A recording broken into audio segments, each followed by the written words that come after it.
حضور فرماتے ہیں کچھ لوگوں کو اللہ قیامت میں بغیر حساب کتاب جنت میں داخل کرے گا، فرشتے پوچھیں گے پل صراط سے ہوا ہے، وہ کہیں گے دیکھی نہیں، میزان عمل تلوائے، وہ کہیں گے دیکھا ہی نہیں، کیسے آ گئے؟ تو کہیں گے خدا کے فضل سے آ گئے۔ فرشتے پوچھیں گے تمہارا عمل کیا تھا؟ وہ کہیں گے کچھ بھی نہیں، عام لوگوں کی طرح نماز پڑھتے تھے، روزہ رکھتے تھے، حج فرض ہوا تو کیا، زکوٰۃ اگر ہمارے اوپر لاگو ہوئی تو دی، عام روٹین کے معاملات۔ تو فرمائے اتنی بڑی فضیلت کے بغیر حساب کتاب جنت، کوئی تو وجہ ہوگی۔ تو بندے عرض کریں گے وجہ ایک ہی تھی کہ رب جو ہمارے حق میں فیصلہ کرتا تھا ہم اس پر راضی ہو جایا کرتے۔ علامہ اقبال نے ایک بات لکھی ہے، اقبال کہتے ہیں جب میں لندن میں وکالت کرتا تھا تو ایک خاتون تھی، لیڈی بارنس اس کا نام تھا، چھوٹے موٹے مقدمات لے کے وہ میرے پاس آتی تھی، بی بی ایک ہوٹل چلایا کرتی تھی، اس کا خامن جو تھا وہ فوج میں ملازم تھا۔ اقبال نے خود لکھا ہے، اقبال فرماتے ہیں کہ ایک دن وہ خاتون پھر کسی کیس کے سلسلے میں میرے پاس آئی، تو جب وہ آئی تو اس نے نقاب اوڑھا ہوا تھا، برقع کیا ہوا تھا، تو چونکہ اس نے نقاب اوڑھا تھا مسلمانوں کی نشانی تھی۔ نقاب اوڑھنا کن کی نشانی ہے؟ اللہ آپ کو خوش رکھے۔ تو کہتے ہیں وہ نشانی چونکہ اہل اسلام کی تھی تو مجھے تجسس ہوا، میں نے کہا لیڈی خیریت ہے؟ میم صاحبہ یہ برقع پہنا ہوا ہے؟ تو کہنے لگی ہنس کے اقبال مجھے پکا یقین تھا کہ آپ ضرور پوچھیں گے۔ تو میں نے کہا اچھا تو یہ برقع؟ تو کہنے لگی الحمدللہ میں مسلمان ہو گئی۔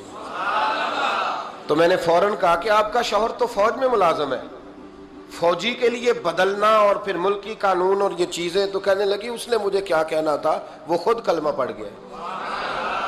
تو کہتی ہیں میں اور متجسس ہوا، وہ کیس کی بات کرتی تو میرا تجسس بڑھ گیا، میں نے کہا تو کیس چھوڑ کے بتا کلمہ کیسے پڑھا؟ تو کہنے لگی اقبال اصل بات یہ ہے کہ میں نا بے اولاد تھی، خاوند بھی بڑے اچھے پیسے کماتا، میں خود بھی ہوٹل چلاتی، پر ڈپریشن اور ٹینشن اور بلا وجہ کی پریشانیاں جان نہیں چھوڑ۔ یہ ٹینشن اور ڈپریشن کا نا مجھے عربی ترجمہ کوئی نہیں ملا، یہ ڈپریشن اور ٹینشن کا نا میں نے تلاش کیا ہے، لیکن مجھے عربی لغت کے اندر ان کے معنی مجھے لگتا ہے کہ اس زمانے میں یہ چیزیں تھی ہی نہیں، ہوتی تو ان کا کوئی نام بھی، یہ آج ہے نا تو اس لیے آج کے زمانے میں ہی نام ہے مفت کا، مفت کی پریشانی۔ تو کہتی ہے مجھے ٹینشن اور ڈپریشن رہتی تھی ہر وقت، بڑی میں پریشان رہتی تھی۔ میرے ساتھ ایک عجیب واقعہ ہوا کہ میرے ہوٹل میں نا ایک بابا جی برتن مانجتے تھے، بوڑھے آدمی تھے، 70 سال کے قریب عمر تھی، ان کا ایک بیٹا تھا، ایک بہو تھی، ایک پوتا تھا، لیکن وہ بیچارے بیٹا بیمار رہتا تھا تو لہٰذا وہ خود مزدوری کرتے۔ کہتی ہیں ایک دن وہ بابا جی میرے پاس آئے، کہنے لگے میم صاحبہ 2-4 دن کی چھٹی چاہیے۔ تو میں نے کہا خیریت ہے؟ کہنے لگے میڈم میرا بیٹا فوت ہو گیا۔ بیٹا، آپ کو پتہ ہے باپ کا جنازہ پڑھنا آسان ہے، بیٹے کا جنازہ اٹھانا بڑا مشکل کام۔ کہتی ہے میں کچھ لکھ رہی تھی، میرے ہاتھ سے قلم گر گیا، میں نے خود گاڑی بھیجی، بابا جی گاؤں چلے گئے جہاں وہ رہتے تھے۔ کہتی 2-3 دن کے بعد میں اور میرا شوہر گئے تو رستے میں ہم باتیں کر رہے تھے کہ کیا تعزیت کریں گے، ایک ہی بیٹا تھا، کوئی رشتہ دار بھی نہیں، تو اس کی تو کائنات اجڑ گئی، کن لفظوں سے اسے تعزیت کیا کہیں گے؟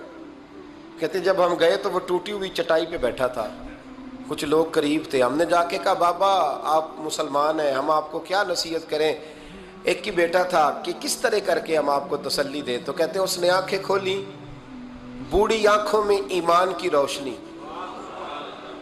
کہنے لگا بی بی کیا تعزیت کی بات کرتی ہو، میں نے کوئی پیسے جمع کرا کے بیٹا لیا تھا، خدا نے فضل سے دیا تھا، عدل سے لے گیا ہے، میں اپنے رب کے فیصلوں میں بڑا راضی ہوں، اللہ بڑا کریم ہے، وہ لے گیا، اس کا مال تھا۔ آپ یقین کریں ہمارے دیہاتی لوگ یہ کہا کرتے تھے، میں نے کانوں سے سنا ہے، ایک بوڑھے آدمی کا ایک دفعہ بیٹا فوت ہو گیا تو کسی نے اس سے کہا بابا چھوٹی عمر میں بچہ چلا گیا تو مجھے لفظ نہیں بھولتے، کہنے لگے پتر اللہ دی فصل ہے، کچی وڈے تاں وی دی ہے۔ سنے آپ نے بھی کبھی یہ فکرہ، کچی وڈے تے پکی لے جائے تے تاں وی ہے جو وہ دی، تو جب اس کا جی چاہا وہ لے گیا۔ اللہ اکبر۔ وہ خاتون کہتی ہے کہ وہ بابا جی سے میں نے کہا کہ چلو آپ 1 مہینے کی چھٹی کر لے، تو کہنے لگا نہیں میڈم میں مسلمان ہوں، مفت کی روٹی نہیں کھاتا، مزدوری کر کے کھاتا ہوں، میں انشاءاللہ 2-3 دن کے بعد کام پہ آ جاؤں گا۔ کہتے ہیں وہ چند دنوں کے بعد آ گیا، اللہ کی قدرت کے ابھی 2-3 ماہ گزرے تھے، پھر آیا، میڈم چھٹی چاہیے کچھ دنوں کی۔ میں نے کہا خیریت ہے؟ کہنے لگے وہ میری بہو بھی ہارٹ اٹیک سے فوت ہو گئی۔ کہتے اب میں بھی تڑپ گئی اور عیسائی ہو کہ میری آنکھوں میں آنسو آ گئے۔ میں نے کہا گھر کا دروازہ بند ہو گیا، اب یہ بیچارہ کیا کرے گا؟ وہ اپنے شوہر کے غم میں ہارٹ اٹیک سے فوت ہو گئی۔ کہتے ہم پھر 2-3 دن کے بعد تعزیت کے لیے گئے، پھر ٹوٹی ہوئی چٹائی، بوڑھا نہ اپنی انگلیوں سے زمین پر کچھ بنا رہا۔ کہتی قریب گئی اور میں نے جا کے کہا بابا اب تو تسلی آپ نے خود ہی کرنی ہے، جو نظام تھا وہ تو ہو گیا۔ تو کہتے ہیں پھر اس نے آنکھیں کھولی، آسمان کی طرف دیکھا تو کہنے لگا بیٹی کوئی پریشانی نہیں، میرا بیٹا بغیر شادی کے بھی تو فوت ہو ہی سکتا تھا نا، بس میرے مالک نے جب چاہا جیسے چاہ ہوا، میں انشاءاللہ 2-4 دن کے بعد کام پہ آؤں گا، یہ میرا 3-4-5 سال کا پوتا ہے، ابھی اسکول داخل ہوا ہے، میں ساتھ لے آؤں گا، وہاں میرے ساتھ اوپر کوارٹر میں جہاں میں رہتا ہوں یہ بھی رہے گا۔ کہتی ہے میں سختے میں آ گئی اس کی کیفیت دیکھ کے، وہ پوتے کو ساتھ لے آیا۔ کبھی کبھی میں دیکھتی چھت پہ کھڑے ہو کے کہ دادا گھوڑا بنا ہوا ہے اور پوتا سواری کر رہا ہے، وہ سویرے اٹھتا اس کو سکول چھوڑ کے آتا، شام کو لے کے آتا، پیار کرتا، محبت کرتا۔ تیسری منزل پر ہم نے ایک کوارٹر دیا ہوا تھا، وہاں دادا پوتا رہتے۔ اللہ تو بڑا بے نیاز ہے۔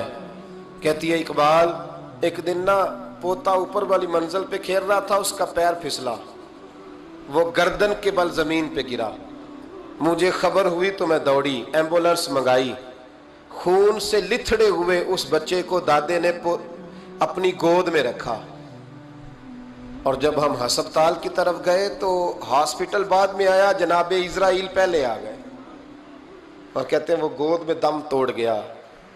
پھر دادے نے اسے اپنے ہاتھوں سے غسل دیا، پھر اس نے اپنے بوڑھے ہاتھوں سے قبر کھودی اور پھر مٹی ڈال کے کہنے لگا اِنَّ لِلَّهِ وَإِنَّا إِلَيْهِ رَاجِعُونَ، جے سونا ہی میرے دکھ وچ راضی، جے سونا ہی میرے دکھ وچ راضی۔ پھر سکھ نو چلے ڈاواں، کہتے ہیں وہ مٹی ڈالی اس نے، اور جب وہ واپس پلٹا تو میں بازو سے تھام کے ہوٹل قریب لائی، اور میں نے اس کے قریب کہا کہ بابا تو ٹوٹ گیا ہے، تو بکھر گیا ہے، مجھے محسوس ہوتا ہے کہ اب نہ تیری راتیں اور تیری صبحیں اور تیری شامیں غموں میں گزریں گی۔ تو کہتے ہیں یوں اس نے ہاتھ رکھے اور یوں آنسو چھٹک دیے، کہنے لگا میڈم کیوں میرے اندر کوئی عقیدہ نہیں، میں کوئی لوارث ہوں، میرا کوئی رب نہیں، میں کیوں پریشان رہوں گا، میں تو پکا ہوا پھل ہوں، تھوڑے دن گزریں گے قبر میں جاؤں گا، اور جب جنت میں جاؤں گا تو اللہ میری بیٹے سے بھی ملاقات کرائے گا، میرے پوتے سے بھی ملاقات کرائے گا، میرا رب ساری ملاقاتیں کرا دے گا، میں اپنے اللہ کی رضا پہ بڑا راضی ہوں۔ وہ خاتون کہتی ہے میرا اور میرے شوہر کا کلیجہ پھٹنے لگا۔ میں نے کہا بابا یہ جذبہ کہاں سے ملتا ہے، یہ سکون کہاں سے آتا ہے، یہ کیفیت کیسے ملتی ہے؟ مجھے کہنے لگا تو نے لینی ہے؟ میں نے کہا، تو کہنے لگا تو بھی گنبد خضرا والے نبی کا کلمہ پڑھ جا، تو بھی رسول اللہ کا کلمہ پڑھ جا۔